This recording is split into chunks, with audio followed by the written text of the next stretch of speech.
ओम शांति। प्यारे रूहानी भाई बहनों, आज 17 मार्च 2026 के हम बाबा के अनमोल मधुर महावाक्य सुनेंगे। ओम शांति। आज के इस रूहानी चिंतन में आइए हम अपने मन की भाग दौड़ को बिल्कुल धीमा कर लें। बाहरी दुनिया की आवाजों और उलझनों से अपने ध्यान को पूरी तरह समेटकर उस परम पिता परमात्मा की मीठी याद में खुद को एकाग्र करें।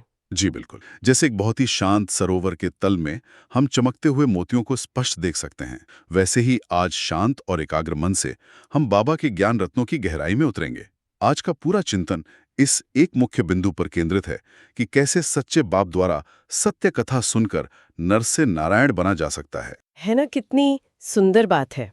तो आइए अपने मस्तक के बीच चमकती हुई एक दिव्य ज्योति, एक चैतन्य आत्मा के रूप में स्वयं को महसूस करते हुए आज के इन गहरे महावाक्यों को अपने हृदय में उतारें।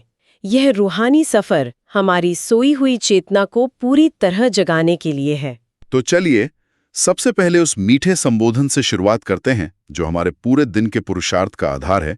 बाबा आज मीठे बच्चे के सार में कहते हैं, मीठे बच्चे, तुम सच्चे सच्चे सत्य बाप से सत्य कथा सुनकर नर से नारायण बनते हो। तुम्हें 21 जन्म के लिए बेहद के बाप से वर्षा मिल जाता है। वाह, मीठे बच्चे। एक पल रुककर इस संबोधन की गहराई को महसूस करें। कितनी सदियों की हमारी आध्यात्मिक प्यास बुझ जाती है जब ब्रह्मांड का रचयिता स्वयं हमें इतने प्यार से अपना मीठा बच्चा कहता है। ये केवल एक शब्द नहीं है, ये हमारा सबसे बड़ा रूहानी अधिकार है। बिल्कुल सही कहा आपने। पर यहाँ मेरे मन में एक सवाल आता है। दुनिया में हमने हजारों कथाएं सुनी हैं, बचपन से सुनते आ रहे हैं। बाबा भी यहाँ सत्य कथा सुनने की बात कर रहे हैं। तो क्या केवल कोई कथा सुन लेने मात्र से कोई साधारण मनुष्य नर से नारायण यानी एक सर्वगुण संपन्न देवता बन सकता है? ये इतना सरल कैसे हो सकता है? ये बहुत ही स्वाभाविक प्रश्न है। असल में जब बाबा सत्य कथा कहते हैं तो वो कोई ऐसी कहानी नहीं है जो हम बाहर से कानों से सुनते हैं और फिर भूल जाते हैं। मतलब ये हमारी अपनी ही विस्मृत सच्चाई है। ये कथा एक अवेकनिंग या आंतरिक जागरण है। जब आत्मा को गहराई से ये याद आता है कि वो मूल रूप में कौन थी, तो उसके संस्कार स्वतः ही बदलने लगते हैं। यानी ये कथा सुनना सिर्फ कानों का काम नहीं है, ये अपनी सत्य स्मृति को वापस लाना है। और इसका परिणाम देखिए, 21 जन्मों के लिए बेहद के बाप से वर्षा। जहां दुनियावी वर्षा दुख और चिंता दे सकता है, ये ईश्वरीय वर्षा निरंतर सुख की 100% गारंटी है। जी हाँ, और हमें स्वयं से ये पूछना चाहिए कि क्या हम इस बेहद के वर्षे के महत्व को अपनी रोजमर्रा की जिंदगी में याद रखते हैं? जब हम इस महान प्राप्ति की स्मृति में रहते हैं ना, तो दुनिया की छोटी छोटी बातें, किसी का अपमान या कोई नुकसान बहुत ही बौने और महत्वहीन लगने लगते हैं। ये बात तो सच में सोचने वाली है कि जब प्राप्ति इतनी बड़ी है तो हम इस महान वर्षे के लायक कैसे बने। और इसी का उत्तर बाबा आज के प्रश्नोत्तर में देते हैं। बाबा पूछते हैं, बाप की किस आज्ञा को पालन करने वाले बच्चे ही पारस बुद्धि बनते हैं? एक पल के लिए रूहानी भाई बहनों अपने अंदर झांक कर देखें, क्या हमारी बुद्धि पारस बन चुकी है? चलिए इसका उत्तर बाबा के ही शब्दों में सुनते हैं। उत्तर में बाबा कहते हैं, बाप की आज्ञा है, देहा के सब संबंधों को भूलकर बाप को और राजाई को याद करो। यही सद्गति के लिए सद्गुरु की श्रीमत है। जो इस श्रीमत को पालन करते अर्थात देही अभिमानी बनते हैं, वही पारस बुद्धि बनते हैं। इस शब्द पारस बुद्धि पर थोड़ा रुककर चिंतन करते हैं। पारस वह चमत्कारी पत्थर माना जाता है जो लोहे को छू ले तो उसे शुद्ध सोना बना देता है। जब हमारी बुद्धि में बाबा का ज्ञान गहराई से आता है तो हमारी साधारण उलझी हुई और भारी बुद्धि एकदम दिव्य, हल्की और पारवशी बन जाती है। मतलब पारस बुद्धि होने का अर्थ यह है कि आप हर परिस्थिति में और हर इंसान में सिर्फ अच्छाई और श्रेष्ठता ही देखें, है ना? लेकिन बाबा ने इसके लिए जो शर्त रखी है वो बहुत गहरी है कि देह के सब संबंधों को भूलना होगा। जी, और यही आकर पुरुषार्थ में सबसे बड़ी चुनौती महसूस होती है आत्माओं को। बिल्कुल, क्योंकि गृहस्थ में रहते हुए माता पिता, पति पत्नी या बच्चों के साथ एक ही छत के नीचे रहते हुए इन संबंधों को भूलना बहुत अव्यवहारिक सा लगता है। हम अपनी जिम्मेदारियों से भाग तो नहीं सकते ना? नहीं, बिल्कुल नहीं। बाबा हमें कभी भी जिम्मेदारियों से भागने या जंगल में जाकर संन्यास लेने की शिक्षा नहीं देते। भूलने का अर्थ लौकिक संबंधों को तोड़ना नहीं है, बल्कि उस दृष्टिकोण को बदलना है। जब हम खुद को आत्मा समझते हैं तो हम सामने वाले को भी उनके शरीर या लौकिक रिश्ते से नहीं देखते, बल्कि मस्तक के बीच एक चमकती हुई आत्मा के रूप में देखते हैं। वाह, ये तो बहुत सुंदर स्पष्टीकरण है। मतलब दृष्टिकोण का परिवर्तन ही असली संन्यास है। जब हम उन्हें देह के रिश्ते की बजाय रूहानी साथी या ईश्वरीय परिवार के रूप में देखते हैं तो सारा मोह और व्यर्थ की अपेक्षाएं खत्म हो जाती हैं। यही देही अभिमानी बनना है। सही बात है। और इसी से हमारी बुद्धि पर लगा हुआ देह अभिमान का जंग धीरे धीरे उतरता है और वह लोहे से पारस बनती है। और इस देह अभिमान ने ही तो हमें उस रोशनी से दूर कर दिया है जहां हम कभी हुआ करते थे। इसी बात को बहुत स्पष्ट करते हुए बाबा हमें अंधियारे और रोशनी के बीच के सफर की शिक्षा देते हैं। बाबा कहते हैं, ये कलयुगी दुनिया है, सब अंधेरे में है। यही भारत सोझरे में था जब ये भारत स्वर्ग था। इस कॉन्ट्रास्ट को अपने भीतर गहराई से महसूस करें। प्राचीन भारत की संपन्नता, जब भारत स्वर्ग था, जहां राज राजेश्वरी लक्ष्मी नारायण का राज्य था, वो सोजरा यानी सत्य और पवित्रता का दिव्य प्रकाश था। और आज की स्थिति देखिए, अज्ञानता और विकारों का कैसा गहरा अंधियारा छाया हुआ है। बिल्कुल, और ये अंधियारा इसलिए है क्योंकि आत्माएं पूरी तरह तमोप्रधान हो चुकी हैं। तमोप्रधान का अर्थ ही है वह अवस्था जहां आत्मा की मूल चमक, उसकी जो स्वाभाविक पवित्रता थी, वह विकारों और स्वार्थ की गहरी धूल के नीचे पूरी तरह दब चुकी है कि उसमें अपना असली चेहरा दिखाई ही ना दे। हमें खुद से ये स्वचिंतन करना है कि क्या हम रोज ज्ञान और योग से इस आईने की धूल को साफ कर रहे हैं। जी, और इस अंधियारे की सबसे बड़ी वजह है समय और अपनी यात्रा की सही पहचान न होना। जब तक हमें ये नहीं पता होगा कि हम समय के किस चक्र में खड़े हैं, हम रोशनी की तरफ कदम कैसे बढ़ाएंगे। बाबा इसी अज्ञानता को दूर करते हुए कल्प और 84 जन्मों का सत्य बताते हैं। बिल्कुल, ज्ञान का ये फाउंडेशन बहुत जरूरी है। बाबा कहते हैं, शास्त्रों में सबसे बड़ी भूल तो ये की है जो कल्प लाखों वर्ष का लिख दिया है। बाप कहते हैं कि न तो कल्प लाखों वर्ष का होता, न सतयुग लाखों वर्ष का होता। कल्प की आयु 5000 वर्ष है। और इसी के साथ बाबा आगे कहते हैं, 84 लाख वैरायटी है, मनुष्यों की वैरायटी एक है, उनके ही 84 जन्म हैं। लेकिन कई बार लोग ये तर्क देते हैं कि 84 लाख योनियों का डर समाज में एक तरह का नियंत्रण रखता है। अगर इंसान को लगे कि उसे जानवर या कीड़े मकोड़े की योनि में नहीं जाना है और केवल 84 जन्म ही है मनुष्यों के, तो क्या पाप करने का डर खत्म नहीं हो जाएगा? ये बहुत ही तार्किक सवाल है दुनिया के नजरिए से। लेकिन अगर हम इसे एक नाटक या प्ले के उदाहरण से समझें तो बात बिल्कुल स्पष्ट हो जाती है। किसी भी सार्थक नाटक का एक निश्चित समय होता है, मान लीजिए 3 घंटे। जी हाँ। अगर कोई कहे कि ये नाटक लाखों साल चलेगा और पात्र लगातार मंच पर बिना किसी उद्देश्य के भटकते ही रहेंगे, तो कर्मों का फल और न्याय की पूरी अवधारणा ही अर्थहीन हो जाएगी ना। जी, बात तो है, बहुत सही कहा आपने। जब हमें पक्का पता होता है कि ड्रामा केवल 5000 वर्ष का है और हम अपने बिल्कुल अंतिम जन्म में खड़े हैं, तो 84 लाख योनियों के अंधविश्वास से उपजा डर नहीं, बल्कि ईश्वरीय न्याय की सच्ची समझ हमें पाप कर्मों से रोकती है। हमें पता होता है कि हर एक कर्म का पाई पैसे का हिसाब इसी छोटे से चक्र में देना है। और जब ये नाटक अपने बिल्कुल अंतिम दृश्य में पहुंच चुका है और चारों ओर कलयुगी अंधकार है, तो सबसे बड़ा सवाल ये उठता है कि हमें घर वापस कौन ले जाएगा? कौन है जो इस भूल भुलैया के हर रास्ते से वाकिफ है? जी, और यही सवाल हमें हमारी अगली गहरी शिक्षा की ओर ले जाता है। बाबा एक ही सच्चे सद्गतिदाता की पहचान देते हैं। बाबा कहते हैं, मनुष्य तो कोई की सद्गति कर नहीं सकते, बाप है नई दुनिया का रचयिता, हेवनली गॉडफादर। इंसान अक्सर मनुष्य गुरुओं में सद्गति ढूंढता है, दर दर भटकता है। मनुष्य गुरु हमें भक्ति मार्ग सिखा सकते हैं, जीवन जीने के कुछ अच्छे और नैतिक नियम बता सकते हैं, लेकिन वे हमारी चेतना को पूरी तरह नर्क से निकालकर स्वर्ग में नहीं ले जा सकते। और ऐसा इसलिए है क्योंकि वे स्वयं भी तो इसी 5000 वर्ष के नाटक के पात्र ही है ना।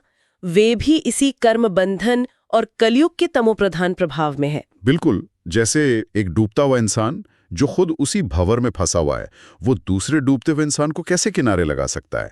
इसके लिए तो उसी की आवश्यकता है जो इस जन्म मरण के चक्र से पूरी तरह न्यारा हो। सही बात है। और वही निराकार हेवनली गॉडफादर शिव बाबा ही आकर हम तमोप्रधान आत्माओं को फिर से सतोप्रधान यानी पूरी तरह शुद्ध और पावन बनाते हैं। तो रूहानी भाई बहनों, हमें एकांत में स्वयं से पूछना है कि क्या हमने उस एक सद्गति दाता को सच्चे अर्थों में पहचाना है? क्या हमारा उनसे वो अटूट रिश्ता जुड़ गया है? और वो परमात्मा जो हम सभी के रूहानी पिता हैं, वो इस पूरे मनुष्य सृष्टि को कैसे देखते हैं? बाबा अपनी इस ऊंची भूमिका को सृष्टि रूपी झाड़ के ज्ञान से समझाते हैं। बाबा कहते हैं, वह मनुष्य सृष्टि का बीज रूप होने कारण कहते हैं कि मैं सारे झाड़ के आदि मध्य अंत को जानता हूँ। प्रजापिता ब्रह्मा द्वारा बाप स्थापना करा रहे हैं आदि सनातन देवी देवता धर्म की। इसे एक बीज के दृष्टांत से समझना बहुत आसान और पूरी तरह वैज्ञानिक है। जैसे एक छोटे से बीज के अंदर पूरे विशाल पेड़ का ब्लूप्रिंट छिपा होता है। उसे पता होता है कि कौन सी टहनी कहाँ से निकलेगी, कब पत्ते आएंगे और कब वो पेड़ पूरी तरह सूखेगा। बीज उस पेड़ का जन्मदाता भी है और उसका साइलेंट ऑब्जर्वर भी। वाह, क्या सुंदर तुलना है। बिल्कुल उसी तरह बीज रूप शिव बाबा में इस पूरी मनुष्य सृष्टि के आदि मध्य और अंत का पूरा ज्ञान समाया हुआ है। वह बीज इस वृक्ष के ऊपर है, इससे बिल्कुल अलग है, इसीलिए वो सब कुछ जानता है। जी, और अब इस संगम युग के सबसे कल्याणकारी समय पर बाबा प्रजापिता ब्रह्मा के माध्यम से फिर से उस आदि सनातन देवी देवता धर्म की नई पौध तैयार कर रहे हैं। और ये नई पौध हम आत्माएं ही तो हैं, है ना? लेकिन जब नई दुनिया का ब्लूप्रिंट तैयार हो रहा है तो हमें भी तो अपनी इस पुरानी दुनिया से खुद को समेटना होगा। इसी समेटने की रूहानी प्रक्रिया को बाबा देही अभिमानी और वानप्रस्थ अवस्था कहते हैं। बिल्कुल। बाबा महावाक्यों में बहुत प्यार से पुकारते हुए कहते हैं, हे आत्माएं, अब देही अभिमानी बनो। हे आत्माएं, एक बाप को याद करो और राजाई को याद करो। सबकी अब वानप्रस्थ अवस्था है। दुनिया में वानप्रस्थ का मतलब 60 साल की उम्र के बाद सब कुछ छोड़कर जंगलों में जाना माना जाता है, पर बाबा ने इसका क्या ही सुंदर और प्रैक्टिकल आध्यात्मिक कर दिया है। जी, आध्यात्मिक रूप से वानप्रस्थ का अर्थ है वाणी से परे जाना, यानी अपने मूल घर शांति धाम वापस जाने की अवस्था में टिक जाना। यह किसी शारीरिक उम्र की मोहताज नहीं है। एक युवा भी वानप्रस्थी हो सकता है अगर उसकी चेतना घर जाने के लिए तैयार है। और इसके पीछे का मनोविज्ञान बहुत ही गहरा है। जैसे जब हम किसी लंबी ट्रेन यात्रा पर होते हैं और हमें पता चलता है कि अब हमारी ट्रेन हमारे स्टेशन पर पहुंचने ही वाली है, तो हम क्या करते हैं? हम नया सामान नहीं फैलाते हैं। हम अपना सारा बिखरा हुआ सामान बैग में समेटने लगते हैं और हमारा ध्यान सिर्फ दरवाजे की तरफ होता है। ठीक यही हमारी रूहानी स्थिति होनी चाहिए आज के समय में। रूहानी भाई बहनों, एक पल के लिए गहराई से विचार करें। क्या हमने अपने मन बुद्धि से इस पुरानी कलयुगी दुनिया, इस रावण राज्य से किनारा करना शुरू कर दिया है? क्या हमारी आत्मा रूपी बैग पूरी तरह पैक हो चुकी है? और इस बैग को सही तरीके से पैक करने की जो विधि है वही तो धारणा है। तो आज की मुरली से धारणा के लिए मुख्य सार बाबा का पहला बिंदु है, इस अंतिम 84वें जन्म में कोई भी पाप कर्म विकर्म नहीं करना है। पुण्य आत्मा बनने का पूरा पुरुषार्थ करना है, संपूर्ण पावन बनना है। इस धारणा के बिंदु को अपनी रोजमर्रा की जिंदगी में उतारने का सीधा सा अर्थ है अटेंशन या कड़ी पहरेदारी। हमें ये पक्का याद रहे कि यह हमारा 84वां और बिल्कुल अंतिम जन्म है। ये समय पिछले सारे कड़े हिसाब किताब चुकतू करने का है, कोई नया कर्ज या बोझा आत्मा पर लादने का नहीं। मतलब जब हमें स्पष्ट पता है कि हम अपने मीठे घर जा रहे हैं, तो रास्ते में किसी से व्यर्थ का झगड़ा करके या किसी की निंदा करके एक नया कर्म बंधन क्यों बनाना, है ना? हर काम करने से पहले खुद से 1 सेकंड रुककर पूछना कि क्या ये बाबा की श्रीमत के अनुसार है। यही संपूर्ण पावन बनने का सच्चा मार्ग है। जी बिल्कुल। और इसी पावनता के लिए बाबा धारणा का दूसरा बिंदु देते हैं। बाबा कहते हैं, अपनी बुद्धि को पारस बुद्धि बनाने के लिए देह के सब संबंधों को भूल देही अभिमानी बनने का अभ्यास करना है। यह अभ्यास ही हमारा असली पुरुषार्थ है।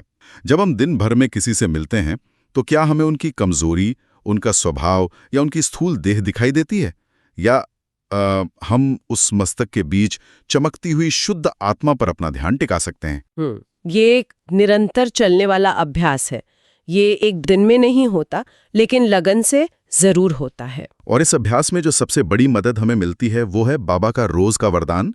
तो बाबा का आज का वरदान है, पुराने संस्कारों व विघ्नों से मुक्ति प्राप्त करने वाले सदा शक्ति संपन्न भव। बाबा इस वरदान को गहराई से स्पष्ट करते हुए कहते हैं, किसी भी प्रकार के विघ्नों से, कमजोरियों से या पुराने संस्कारों से मुक्ति चाहते हो तो शक्ति धारण करो, अर्थात अलंकारी रूप होकर रहो। जो अलंकारों से सदा सजे सजा रहते हैं वो भविष्य में विष्णुवंशी बनते हैं, लेकिन अभी वैष्णव बन जाते हैं। उन्हें कोई भी तमोगुणी संकल्प व संस्कार टच नहीं कर सकता। वे पुरानी दुनिया अथवा दुनिया की कोई भी वस्तु और व्यक्तियों से सहज ही किनारा कर लेते हैं। उन्हें कारणे अकारणे भी कोई टच नहीं कर सकता। यह वरदान हमें एक बहुत ही सुरक्षित और शक्तिशाली आभा मंडल यानी एक स्पिरिचुअल ऑरा प्रदान करता है। बाबा ने यहाँ अलंकारी रूप की बात की है। इन अलंकारों को हम आध्यात्मिक शक्तियों के प्रतीक के रूप में देखते हैं। जी, और इसके काम करने का तरीका बहुत ही वैज्ञानिक है। जैसे युद्ध के मैदान में एक योद्धा जाता है, अगर उसने अपना लोहे का मजबूत अभेद्य कवच पहना हुआ है तो दुश्मन के कितने भी तेज तीर क्यों ना हो, वो उससे टकराकर वहीं नीचे गिर जाएंगे, उसे भेद नहीं पाएंगे। बिल्कुल, हमारी आध्यात्मिक यात्रा भी माया के खिलाफ एक युद्ध ही तो है। ज्ञान का शंख, याद का सुदर्शन चक्र, पवित्रता का कमल और सेवा की गदा, ये हमारे शक्तियों के अलंकार हैं। जब आत्मा इन दिव्य अलंकारों से सजी होती है तो दुनिया का कोई भी तमोगुणी संकल्प या कोई भी नेगेटिविटी का तीर आत्मा के इस रूहानी कवच से टकराकर वापस लौट जाता है। वो हमें टच भी नहीं कर सकता। वाह! और बाबा ने यहाँ वैष्णव शब्द का जो रूहानी अर्थ बताया है वो बहुत ही सूक्ष्म और मनन करने योग्य है। बाहरी दुनिया में वैष्णव वो माने जाते हैं जो खान पान में शुद्धता रखते हैं, प्याज लहसुन आदि नहीं खाते। लेकिन सच्चा रूहानी वैष्णव वो है जिसके विचारों में, जिसके सूक्ष्म संकल्पों में भी कभी अशुद्धि या विकारों का प्रवेश ना हो। क्या बात है। यही रूहानी वैष्णव कल सतयुग में विष्णुवंशी बनते हैं। जी, और इस वैष्णव स्थिति को या इस अलंकारी रूप को पूरे दिन बनाए रखने के लिए एक इनर स्विच की जरूरत होती है, जो बाबा हमें आज के स्लोगन में दे रहे हैं। बाबा कहते हैं, हर समय हर कर्म में बैलेंस रखना ही सर्व की ब्लेसिंग प्राप्त करने का साधन है। ये इनर स्विच कैसे काम करता है? दिन भर में हम कर्म क्षेत्र पर होते हैं। कभी ऑफिस का बहुत काम होता है, कभी घर की उलझनें होती हैं। ऐसे में स्वाभाविक है कि हमारा झुकाव कर्म की तरफ ज्यादा हो जाता है और हम आत्मिक स्थिति या योग को भूलने लगते हैं। जैसे घर में शॉर्ट सर्किट होने से पहले हम तुरंत मेन स्विच बंद कर देते हैं ना, वैसे ही जब कर्म क्षेत्र पर तनाव या काम का प्रेशर बहुत बढ़ने लगे तो ये स्लोगन एक इनर स्विच का काम करता है। इसे ऑन करते ही हम दुनियावी विचारों से कुछ पलों के लिए पूरी तरह कट ऑफ हो जाते हैं। इसीलिए तो ट्रैफिक कंट्रोल का अभ्यास इतना महत्वपूर्ण है हमारे पुरुषार्थ में। जब ट्रैफिक कंट्रोल का गीत बजता है तो वो केवल 3 मिनट रुकने का इशारा नहीं है, वो हमारे कर्म और योग के पलड़े को बराबर करने का, उस बैलेंस को वापस सेट करने का अलार्म है। इसी बैलेंस से ही हमें सर्व की दुआएं और ब्लेसिंग्स मिलती हैं। बिल्कुल सही कहा। और कर्म क्षेत्र पर बैलेंस के साथ साथ जब हम किसी ईश्वरीय संगठन में होते हैं तो वहां कैसे व्यवहार करें, इसके लिए बाबा अव्यक्त इशारों में बहुत सूक्ष्म मार्गदर्शन देते हैं आज। जी, बाबा अव्यक्त इशारों में कहते हैं, निश्चय के फाउंडेशन को मजबूत कर सदा निर्भय और निश्चिंत रहो। जैसे आपस में 2 मित्र होते हैं तो उनके बीच यदि कोई उनकी ग्लानि करने आता है तो वो उसके भाव को बदल देते हैं। जहां निश्चय होता है वहां शब्द का भाव बदल साधारण बात हो जाती है। तो हर एक की विशेषता को देखो, तब अनेक होते भी एक दिखाई देंगे। एक मत संगठन हो जाएगा। कोई किसके ग्लानि की बातें सुनाए तो उसे टेका देने के बजाय सुनाने वाले का रूप परिवर्तन कर दो। संगठन में चलना सच में सबसे बड़ा इम्तिहान होता है। अक्सर लोग एक दूसरे की कमजोरियां या निंदा लेके आते हैं हमारी परीक्षा लेने। ऐसे समय में बाबा स्पष्ट कह रहे हैं कि निंदा करने वाले को टेका मत दो। टेका देने का मतलब है कि अगर कोई किसी की बुराई कर रहा है और हम सिर्फ उसे खुश करने के लिए सिर हिलाकर सहमति जता रहे हैं या हुंकारा भर रहे हैं, तो हम भी उस पाप के, उस विक्रम के भागीदार बन गए। जी हाँ, इसके बजाय हमें उस नकारात्मक वृत्ति या भाव को ही अपनी शुभ भावना से बदल देना है। अगर कोई किसी की बुराई कर रहा है तो हमें तुरंत उस आत्मा की कोई विशेषता सामने रख देनी चाहिए। ये फरिश्ता स्थिति की सबसे बड़ी निशानी है कि वह स्पंज की तरह नेगेटिविटी को सोखकर चारों ओर केवल पॉजिटिविटी फैलाता है। वाह! और यही विशेषता देखना ही संगठन को एकमत करने की सच्ची कला है। इसी को सच्चा निश्चय कहा जाता है। जब हमारी दृष्टि में हर आत्मा के प्रति, चाहे वो कैसा भी हो, सम्मान होता है, तब हम सदा निर्भय और निश्चिंत होकर चल सकते हैं। तो आज के इन गहरे महावाक्यों को, इस पारस बुद्धि और अलंकारी स्थिति को अपने स्वरूप में हमेशा के लिए पिरोने के लिए आइए हम 5 स्वमानों का अभ्यास करते हैं। हर एक स्वमान हमारे भीतर एक नई रूहानी ऊर्जा का संचार करेगा। तो आज का पहला समान है, मैं पारस बुद्धि आत्मा हूं। इस स्वमान की गहराई में उतरें। महसूस करें कि शिव बाबा की निरंतर और मीठी याद ने मेरी बुद्धि पर लगे हुए जन्म जन्मांतर के देह अभिमान के सारे जंग को पूरी तरह साफ कर दिया है। और इस स्वमान में टिकने के लिए बार बार खुद को याद दिलाएं कि मेरी बुद्धि अब लोहे के समान भारी और मलिन नहीं है, बल्कि बाबा के ज्ञान से सोने के समान शुद्ध, मूल्यवान और दिव्य बन चुकी है। और जब असल जिंदगी में कोई परिस्थिति आए जहां किसी का कटु व्यवहार आपको आहत करने की कोशिश करे, तो इसी पारस बुद्धि से उस कटुता को भी दुआओं में बदल दें। यही है इसका सच्चा और प्रैक्टिकल उपयोग। जी, दूसरा स्वमान है, मैं आदि सनातन देवी देवता धर्म की श्रेष्ठ और साहूकार आत्मा हूँ। अपने मस्तक पर उस 16 कला संपूर्ण निर्विकारी देवताई स्वरूप को चमकता हुआ देखें। इस स्वरूप में टिकने का अर्थ ही यही है कि ये अटल स्मृति रखना कि मैं ही वो आत्मा हूं जो ईश्वरीय ज्ञान और सर्व गुणों के खजाने से भरपूर है। मेरे पास स्वयं भगवान का दिया हुआ 21 जन्मों का वर्षा है। बिल्कुल। आज दिन भर में जब भी माया कोई भौतिक या भावनात्मक कमी का एहसास कराए ना, तो तुरंत इस स्वमान का रूहानी मुकुट पहन ले। जिसके पास स्वयं परमपिता का वर्षा हो, उससे बड़ा साहूकार इस पूरी सृष्टि पर भला कौन हो सकता है। बहुत ही गहरी बात है ये। तीसरा स्वमान है, मैं सदा देही अभिमानी रहने वाली वानप्रस्थी आत्मा हूं। एकाग्र होकर महसूस करें कि मैं एक चैतन्य प्रकाशमय आत्मा हूं जिसने केवल इस कर्म क्षेत्र पर अपना रोल निभाने के लिए इस शरीर रूपी वस्त्र को धारण किया है।